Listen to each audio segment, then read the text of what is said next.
আসসালামু আলাইকুম বন্ধুরা, আজকে একটা বিশেষ বিষয় নিয়ে আপনাদের সামনে হাজির হয়েছি। মহাজগতের গতি এবং কাবা ঘরের তাওয়াফ, এটা কি সামঞ্জস্যপূর্ণ? দেখুন, বায়তুল্লাহ শরীফ আল্লাহর ঘর।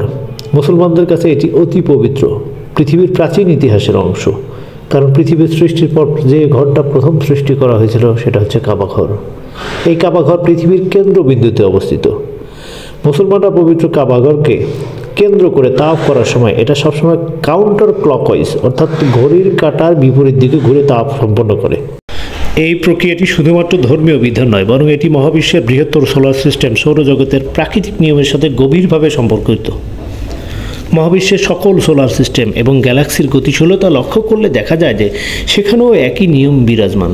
উদাহরণস্বরূপ, পৃথিবীর ঘূর্ণন। পৃথিবীর তার নিজ অক্ষে কাউন্টার ক্লকওয়াইজ ঘোরে, অর্থাৎ ঘড়ির কাঁটার বিপরীত দিকে ঘূর্ণন সম্পন্ন করে। 2 নম্বর হচ্ছে পৃথিবী সূর্যকে প্রদক্ষিণ। পৃথিবী সূর্যের চারপাশে ঘোরার সময় কাউন্টার ক্লকওয়াইজ ঘোরে। 3 নম্বর হচ্ছে চাঁদ পৃথিবীকে প্রদক্ষিণ। চাঁদ পৃথিবীর চারপাশে একই গতিতে ঘোরে। 4 নম্বর হচ্ছে গ্যালাক্সির কেন্দ্রীয় বিন্দু। আমাদের মিল্কি ওয়ে গ্যালাক্সি সহ অন্যান্য গ্যালাক্সির তারাগুলো কেন্দ্রীয় বিন্দুর চারপাশে কাউন্টার ক্লকওয়াইজ ঘুরে।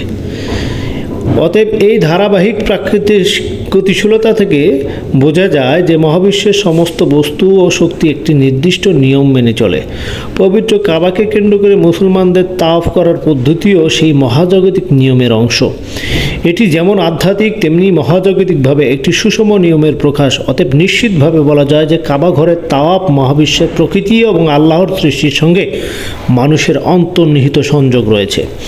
সূরা মুমিনুনে আল্লাহ বলেছেন, আর তিনি তোমাদেরকে নিদর্শনাবলী দেখান, অতএব তোমরা আল্লাহর কোন নিদর্শনকে অস্বীকার করবে?